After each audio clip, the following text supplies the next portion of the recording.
Quais os principais sintomas do TOD? Transtorno opositivo desafiador. O transtorno opositivo desafiador, TOD, é descrito no DSM como parte dos transtornos de comportamento disruptivo, cujas características são comportamentos desafiantes, negativistas e desobedientes, principalmente diante figuras de autoridade.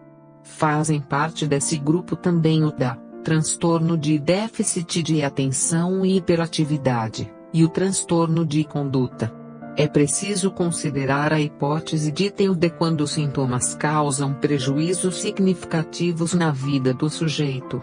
Isso porque os comportamentos presentes no transtorno restringem a vida social da pessoa, devido às manifestações constantes de raiva, teimosia, hostilidades e insubordinação. Toda criança e adolescente pode apresentar comportamentos dessa ordem em alguma fase da vida. Por isso, o diagnóstico de TOD é feito quando os sintomas persistem por mais de 6 meses e ocorrem em diversos ambientes. Saiba mais, neste artigo. Como é feito o diagnóstico de TOD? Para realizar o diagnóstico de TOD, é necessário descartar a presença de outros transtornos psicóticos, afetivos, transtorno de conduta ou personalidade antissocial. O diagnóstico é feito através da observação do comportamento e sintomas da criança, por um médico especialista. É importante também avaliar sinais de depressão, ansiedade e perturbação do sono. Isso porque essas condições podem causar sintomas semelhantes aos do TOD, como irritabilidade e desobediência. TDAH também apresenta sintomas semelhantes e deve ser avaliado se existe uma comorbidade, visto que é muito comum que os dois transtornos estejam associados. Para diagnosticar o TOD, é preciso verificar a presença de pelo menos 4 dos seguintes sintomas: irritabilidade e acessos de raiva constantes, discute com adultos ou figuras de autoridade, desafia regras, faz coisas deliberadamente para aborrecer a terceiros, culpa os outros pelos seus próprios erros, se sente ofendido com facilidade, tem respostas coléricas quando contrariado, é rancoroso e vingativo quando desafiado ou contrariado. Quais as causas do TOD, transtorno opositivo desafiador? As causas do TOD não são conhecidas, mas segundo evidências, fatores genéticos e neurofisiológicos podem influenciar o desenvolvimento do transtorno. Assim como um ambiente familiar conturbado e ambíguo, no que se refere à educação dada pelos pais, pode contribuir para o surgimento do TOD. Uma das dúvidas mais frequentes dos pais é justamente com relação ao que pode desencadear esse quadro. A verdade é que não há um fator específico relacionado à causa do transtorno opositivo desafiador. No entanto, sabemos que problemas como abusos, violência, negligência parental e falta de atenção dos pais podem ser alguns dos motivadores. Também devemos citar que crianças que crescem em lares com baixo suporte emocional dos responsáveis e em desarmonia contínua, tendem a desenvolver mais facilmente transtornos comportamentais. Quais os principais sintomas do TOD? Os sintomas do TOD costumam se manifestar na pré-escola, embora possam aparecer mais tarde, na adolescência. Como mencionado, os principais sintomas do transtorno incluem os seguintes comportamentos: agressividade, irritabilidade, desafia regras e instruções, discute com adultos frequentemente, desobediência, agitação, incomoda os outros deliberadamente, culpa terceiros pelos seus erros, pode ser cruel e vingativo. Como podemos ver, os comportamentos presentes no TOD prejudicam as habilidades sociais das crianças e podem fazê-las sentir-se mal e culpadas. Dessa forma, é muito importante buscar ajuda com médico, psicólogo e psicopedagogo para receber as orientações e tratamento adequados. Como é o tratamento do TOD? O tratamento do TOD visa modificar esses comportamentos que causam prejuízos na vida social e acadêmica das crianças e adolescentes. Na maioria das vezes, isso é feito através de técnicas de controle do comportamento e uma abordagem disciplinar com reforço dos comportamentos desejados. Quais são as possibilidades de tratamento? Lembre-se que a abordagem para tratar qualquer quadro psiquiátrico é de não buscar culpados, mas de tentar tratar, dentro dos limites possíveis. A perspectiva não é de uma cura ideal e remoção do problema.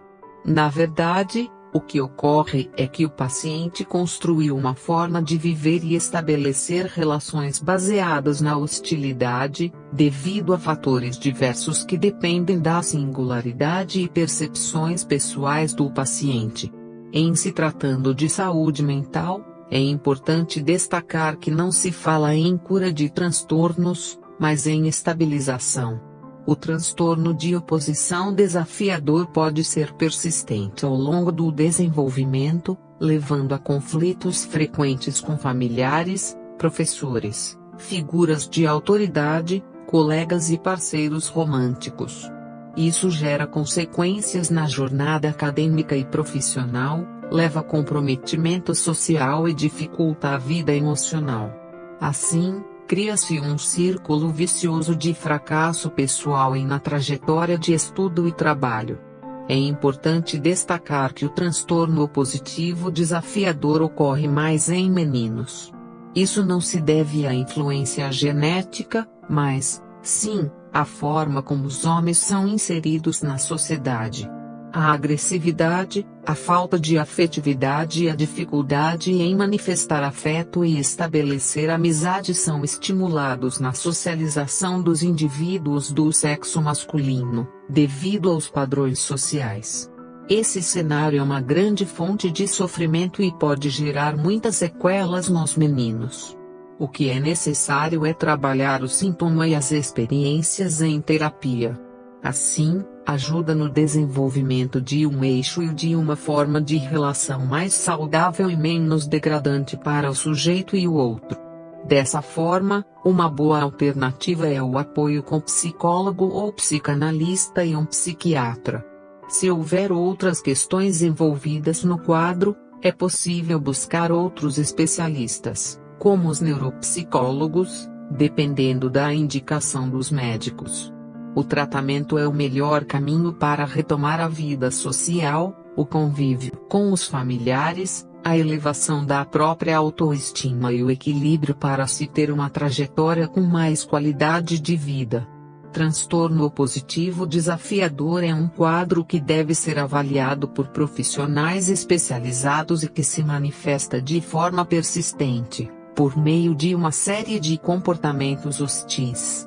Pais e professores podem receber orientações dos profissionais que trabalham com as crianças para que saibam como agir em casa e na escola, a fim de ajudar as crianças a modificar esses comportamentos. Como distinguir os sinais de TOD do comportamento desafiador que as crianças podem apresentar? O diagnóstico de TOD pode ser difícil, já que a maioria das crianças exibe alguns dos sintomas ocasionalmente, especialmente quando estão cansadas, com fome ou chateadas.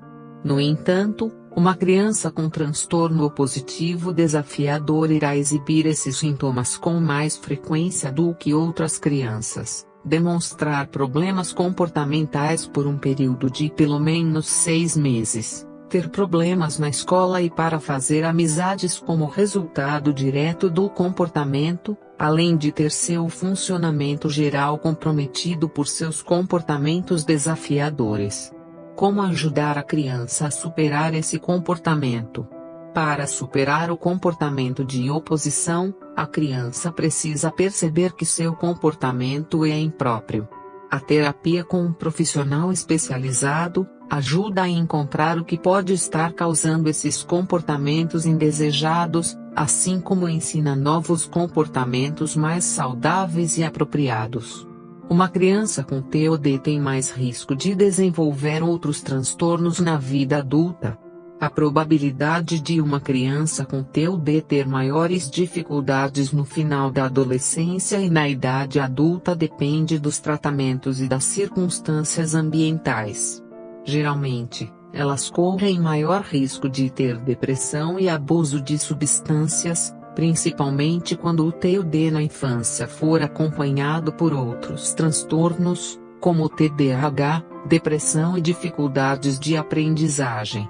Em alguns casos, o diagnóstico de TUD pode se agravar até desenvolver um transtorno de conduta, que é um quadro mais grave de transtorno de comportamento. As pessoas com transtorno de conduta tendem a apresentar comportamento de violação da lei, destruição de propriedade e até crueldade com animais e pessoas. É claro que uma criança com diagnóstico de TUD não irá fatalmente desenvolver o transtorno de conduta. No entanto, é importante acompanhar de perto o comportamento das crianças e buscar um tratamento adequado e eficaz. O tratamento dessa condição é multidisciplinar e engloba 3 tipos: terapia cognitivo-comportamental, TCC, medicamentos, suporte escolar. Terapia cognitivo-comportamental. Essa abordagem da psicologia é voltada para a análise e mudança de um ou mais comportamentos específicos. Assim, é eficiente para auxiliar a criança a entender e administrar as próprias emoções. Neste tipo de terapia, pequenas recompensas são utilizadas como forma de incentivo para a criança agir dentro de uma conduta considerada saudável e adequada. Além disso, o apoio dos pais é essencial nesse processo. É importante que a família também avalie o seu comportamento com a criança e reveja quais comportamentos precisam ser mudados ou melhorados. Medicamentos. Dependendo do quadro clínico da criança, pode ser necessário o uso de medicamentos como forma de controlar os sintomas e promover o bem-estar. Essa possibilidade é avaliada por um psicólogo, que em seguida, encaminha a criança para um psiquiatra. O ideal é que o uso de medicamentos seja feito em conjunto com a psicoterapia. Ou seja, um tratamento não substitui o outro. Suporte escolar. O ambiente escolar é um dos locais onde a criança é mais afetada pelo transtorno. Portanto, é importante que haja um acompanhamento escolar junto do tratamento com um especialista. A criança pode ter brigado com os amigos e colegas ou até mesmo ter ficado com uma má reputação pela turma ou professores. Por isso, é fundamental que ela se sinta acolhida conte com o apoio de professores e adultos para ser reinserida no ambiente escolar. Se necessário, os pais também podem conversar com um psicopedagogo. Como os pais podem ajudar os filhos? Além de participar de forma ativa do tratamento e da rotina escolar da criança, também há outras formas da família lidar com a criança com TUD em casa. À medida que comportamentos agressivos não são recomendados, dizer sim para tudo também não é o caminho. É importante que os pais criem regras e métodos de repreensão para a criança, quando necessário. Ter um diálogo saudável com a criança é o mais importante. Devido ao fato de muitas crianças com TUD serem teimosas e terem uma certa dificuldade em lidar com instruções, no início pode parecer difícil. Por isso, é importante que os pais sejam pacientes e honestos com a criança. Além disso, é importante que os pais elogiem as atitudes corretas do filho, pois isso funciona como uma forma de ela compreender que determinado comportamento é adequado. Como podemos observar, o transtorno opositivo desafiador pode afetar bruscamente as relações sociais da criança, fazendo-a se sentir mal e culpada. Dessa forma, é fundamental buscar ajuda psicológica para que o diagnóstico seja feito de maneira adequada e o tratamento iniciado.